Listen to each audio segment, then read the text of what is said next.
So we're going to talk about the emergency stop. The emergency stop happens in 1 in 5 driving tests. That's what the DVSA say. Personally, I'd say it's more likely to happen if it's been raining or the road surface is wet. The way the exam is carried out, or this part of the exam is carried out, is that you would be asked to pull up on the left-hand side somewhere by the examiner as a routine course. They do this several times, don't forget. Moving off at an angle, parking exercises, hill starts, downhill starts, busy roads, etc. One of these times might be the emergency stop. Once you've pulled up and secured the car, handbrake in neutral, cancelled your signal, done all the things I've previously told you to do when pulling up, it's really important that you listen.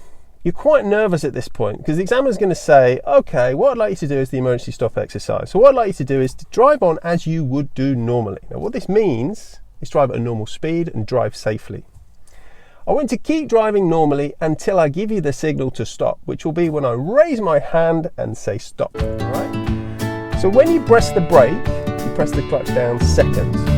Come to that in a bit more detail in a minute. The amount of braking depends on the speed, but ultimately,